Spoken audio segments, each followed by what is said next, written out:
बढ़ेंगे खबरों में आगे। और इसी बीच भोपाल से बड़ी खबर, जहां मोहन कैबिनेट की बैठक खत्म हुई है। कैलाश विजयवर्गीय ने बैठक के फैसलों की जानकारी दी। सोयाबीन की फसलों को लेकर मोहन कैबिनेट में बड़ा फैसला। किसानों को लागत का दाम मिलने के लिए राज्य सरकार की पहल। सोयाबीन की एमएसपी बढ़ाने के लिए केंद्र सरकार को पत्र लिखेगी। एमपी सरकार अभी तक सभी निगम मंडलों में प्रमुख सचिव अध्यक्ष थे, अब मंत्री निगम मंडलों के भी अध्यक्ष होंगे। तो बड़ी खबर से आप सभी को रूबरू करा रहे हैं। मोहन कैबिनेट की बैठक खत्म हुई है। कैलाश विजयवर्गीय ने बैठक के फैसलों की जानकारी दी है। सोयाबीन की फसलों को लेकर मोहन कैबिनेट में बड़ा फैसला लिया गया। किसानों को लागत का दाम मिलने के लिए राज्य सरकार की पहल देखने को मिल रही है। सोयाबीन की एमएसपी बढ़ाने के लिए केंद्र सरकार को पत्र लिखेगी। तो वहीं एमपी सरकार अभी तक सभी निगम मंडलों में प्रमुख सचिव अध्यक्ष थे, अब मंत्री निगम मंडलों के भी अध्यक्ष होंगे। तो बड़ी जानकारी से आप सभी को रूबरू करा रहे हैं, जहां पर आपको बताते चले कि एमएसपी बढ़ाने के लिए केंद्र सरकार को पत्र लिखते हुए नजर आएगी। मोहन कैबिनेट में ये बैठक हुई और बड़ा फैसला, बड़ी पहल देखने को मिल रही है किसानों के लिए। सोयाबीन की एमएसपी बढ़ाने के लिए केंद्र सरकार को पत्र लिखने की यहां पर बात कही गई है। तो मध्य प्रदेश सरकार केंद्र सरकार को सोयाबीन की एमएसपी बढ़ाने के लिए पत्र लिखेगी। अभी तक सभी निगम मंडलों में प्रमुख सचिव अध्यक्ष थे, अब मंत्री निगम मंडलों के भी अध्यक्ष होंगे। यह बड़ा फैसला लिया गया है।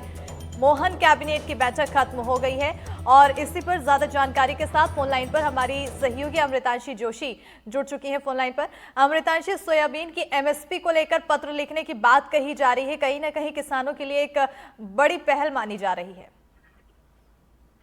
देखिए, सरकार केंद्र सरकार को पत्र लिखेगी और इस पत्र के माध्यम से ये कहा जाएगा कि जो किसानों की सोयाबीन की फसल है उसकी जो एमएसपी की राशि उसे बढ़ाई जाए, 4,800 रुपए किया जाए। इसको लेकर केंद्र सरकार को पत्र लिखने की कवायद मध्य प्रदेश सरकार से होगी। इसके अलावा आज की बैठक में कई और अहम बड़े फैसले लिए गए। दरअसल राज्य सरकार ने तय किया कि 17 सितंबर को प्रधानमंत्री नरेंद्र मोदी का जन्मदिन है। इस मौके पर प्रदेश भर में स्वच्छता कार्यक्रम होगा और इस स्वच्छता कार्यक्रम के अंतर्गत प्रदेश के हर ब्लैक स्पॉट, गंदे इलाकों को भी साफ करने की कवायद होगी। अभी तक सभी निगम मंडलों में प्रमुख सचिव अध्यक्ष थे, अब मंत्री निगम मंडलों के अध्यक्ष होंगे, जैसे हाउसिंग बोर्ड के अध्यक्ष कैलाश विजयवर्गीय होंगे।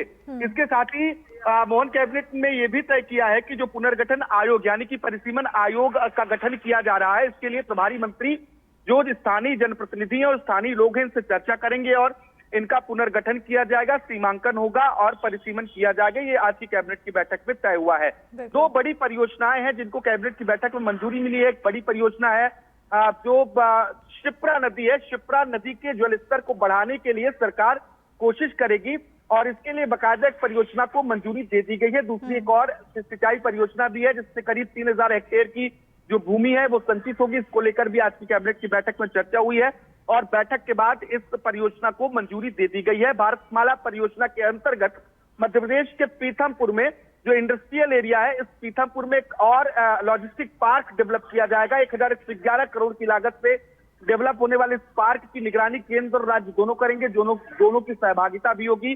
अगर हम पैसों के मुताबिक बात करें तो पैसों के हिसाब से भी केंद्र और राज्य सरकार दोनों इसमें सपोर्ट करेगी। बीड़ी उद्योग को बढ़ावा देने की भी सरकार कोशिश करेगी, क्योंकि मध्य प्रदेश का तेंदुपत्ता जो है इस मामले में बड़ा गुणवत्तापूर्ण माना जाता है। गुणवत्ता बहुत बेहतर होती है। ऐसे में आज की कैबिनेट की बैठक में तय किया गया इस उद्योग को बढ़ावा दिया जाएगा। इन तमाम बिंदुओं पर आज की बैठक में चर्चा हुई है और किसानों के साथ साथ ही कई अन्य विषयों पर भी आज की कैबिनेट की बैठक में जो योजनाएं रही उनको हरी झंडी मिली है। बिल्कुल, हरी झंडी मिलती हुई यहाँ पर दिखाई दी। लेकिन जिस तरह से किसानों के बारे में सोचा गया है, किसानों की आय बढ़ाने को लेकर, ऐसे में अब उम्मीद करते हैं और यही माना जा रहा है कि आने वाले समय में किसान इससे आकर्षित जरूर होंगे। बहुत शुक्रिया आकाश तमाम जानकारी देने के लिए।